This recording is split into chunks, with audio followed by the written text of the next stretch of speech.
Assalamualaikum warahmatullahi wabarakatuh. Selamat pagi dan salam sejahtera untuk kita semua. Yang terhormat Bapak Jamaluddin sebagai dosen pengampu mata kuliah Teori Ekonomi Makro. Pertama-tama, marilah kita panjatkan puji syukur kehadirat Allah Subhanahu wa taala karena berkat dan rahmatnya kita dapat berkumpul di tempat ini dalam keadaan sehat walafiat sehingga dapat melaksanakan presentasi tugas teori ekonomi makro.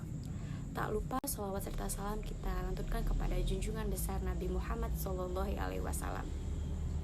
Kami dari kelompok 4 akan mempresentasikan materi keseimbangan perekonomian tertutup. Dengan anggota, saya Fadila Ainur Rohmah sebagai moderator bersama teman saya Muhammad Fahri Amar dan Rohmani Fauzia. Baik, saya akan menjelaskan materi pertama, keseimbangan ekonomi dua sektor. Perekonomian dua sektor adalah perekonomian yang terdiri dari sektor rumah tangga dan perusahaan. Ini berarti dalam perekonomian itu dimisalkan tidak terdapat kegiatan pemerintah maupun perdagangan luar negeri. Aliran pendapatan yang terdapat dalam perekonomian dapat diambil kesimpulan bahwa aliran-aliran pendapatannya mempunyai ciri-ciri sebagai berikut. Yang pertama, sektor perusahaan menggunakan faktor-faktor produksi yang dimiliki rumah tangga. Faktor-faktor produksi tersebut memperoleh pendapatan berupa gaji dan upah, sewa, bunga, dan untung. Lalu yang kedua, sebagian besar pendapatan yang diterima rumah tangga akan digunakan untuk dikonsumsi, yaitu membeli barang-barang dan jasa-jasa yang dihasilkan oleh sektor perusahaan. Lalu, sisa pendapatan rumah tangga yang tidak digunakan untuk konsumsi akan ditabung dalam institusi-institusi keuangan. Dan yang terakhir, pengusaha yang ingin melakukan investasi akan meminjam tabungan rumah tangga yang dikumpulkan oleh institusi-institusi keuangan. Menurut Karya dan Syamsuddin, terdapat dua arus lingkar yang akan menimbulkan dua pasar faktor produksi dan pasar barang. Yang pertama, sektor rumah tangga membeli barang dan jasa dari sektor perusahaan dan sebagai balasannya, sektor perusahaan akan menerima uangnya. Dalam hal ini, sektor rumah tangga sebagai pembeli dan sektor perusahaan sebagai penjual berproses membentuk pasar barang. Lalu yang kedua, sektor perusahaan menggunakan jasa faktor-faktor produksi seperti tanah, tenaga kerja, modal dari sektor rumah tangga dan sebagai imbalannya sektor rumah tangga menerima uangnya sebagai sewa, upah, dan bunga. Dalam hal ini, perusahaan sebagai pembeli dan sektor rumah tangga sebagai penjual. Ini terjadi di pasar faktor produksi. Arus faktor produksi dan arus komoditas dapat dikatakan sebagai sektor real, sedangkan arus uang merupakan sektor non-real. Baik, lalu saya akan menjelaskan tentang kecondongan mengkonsumsi dan menabung. Apa sih kecondongan mengkonsumsi itu? Konsep kecondongan mengkonsumsi perlu dibedakan menjadi dua pengertian, yaitu yang pertama, kecondongan mengkonsumsi marginal atau secara ringkas selalu dinyatakan sebagai MPC berasal dari istilah Inggris Marginal Propensity to Consume. Dapat didefinisikan sebagai perbandingan di antara pertambahan konsumsi atau delta C yang dilakukan dengan pertambahan pendapatan disposable atau delta YD yang diperoleh. Lalu yang kedua, kecondongan mengkonsumsi rata-rata atau secara ringkas selalu dinyatakan sebagai APC berasal dari bahasa Inggris Average Propensity to Consume, dapat diartikan sebagai perbandingan di antara tingkat konsumsi atau C dengan tingkat pendapatan disposable ketika konsumsi tersebut dilakukan atau YD. Definisi kecondongan menabung.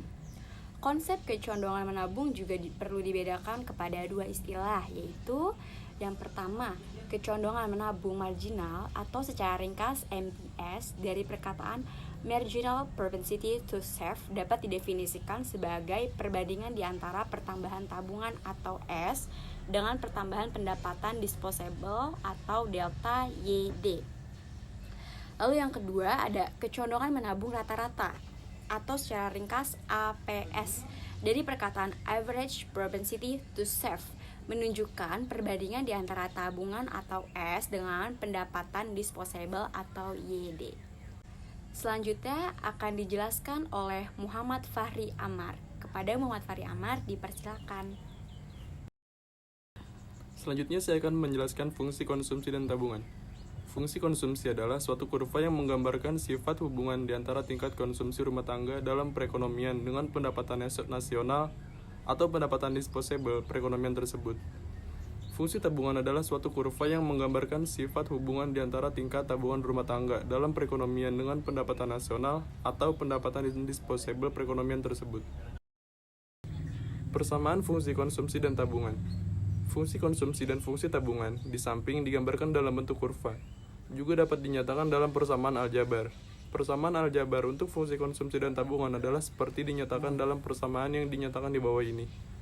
Fungsi konsumsi ialah C sama dengan A plus BY. Fungsi tabungan ialah S sama dengan min A plus 1 min BY. Keterangan: A sama dengan konsumsi rumah tangga pada ketika pendapatan nasional 0. B sama dengan kecondongan konsumsi marginal. C sama dengan tingkat konsumsi. Y sama dengan tingkat pendapatan nasional. S sama dengan min A plus 1 min B. YD adalah fungsi tabungan. Penentu-penentu lain konsumsi dan tabungan. Peranan pendapatan rumah tangga merupakan faktor penting yang menentukan tingkat konsumsi dan tabungan. Walaupun pendapatan rumah tangga penting peranannya dalam menentukan konsumsi, peranan faktor lain tidak dapat diabaikan. Di bawah ini beberapa faktor lain yang mempengaruhi tingkat konsumsi dan tabungan rumah tangga. 1. Kekayaan yang telah terkumpul. 2. Suku bunga. 3. Sikap berhemat. 4. Keadaan perekonomian. 5. Distribusi pendapatan. 6. Tersedia tidaknya dana pensiun yang mencukupi. Selanjutnya akan dijelaskan oleh Rohmani Fauziah. Kepada Rohmani Fauziah, dipersilakan. Investasi atau penanaman modal. Investasi merupakan pengeluaran penanaman modal atau perusahaan untuk membeli barang-barang modal dan berbagai perlengkapan produksi untuk menambah kemampuan memproduksi barang dan jasa yang tersedia dalam perekonomian. Dalam praktiknya, dalam usaha untuk mencatat nilai penanaman modal yang dilakukan dalam suatu tahun tertentu yang digolongkan sebagai investasi meliputi pengeluaran berikut. A. Pembelian berbagai jenis barang modal. B. Pengeluaran untuk mendirikan rumah tempat tinggal, bangunan kantor, bangunan pabrik, dan bangunan lainnya. C. Pertambahan nilai stok barang-barang yang belum terjual, bahan mentah, dan barang yang masih dalam proses produksi pada akhir tahun perhitungan pendapatan nasional. Selanjutnya, ada penentuan tingkat investasi. A. Tingkat keuntungan yang diramalkan akan diperoleh. B. Suku bunga. C. Ramalan mengenai keadaan ekonomi di masa depan. D. Kemajuan teknologi. E. Tingkat pendapatan nasional dan perubahan-perubahannya.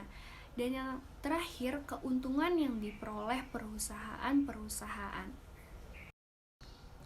Dan yang terakhir ada kesimpulan.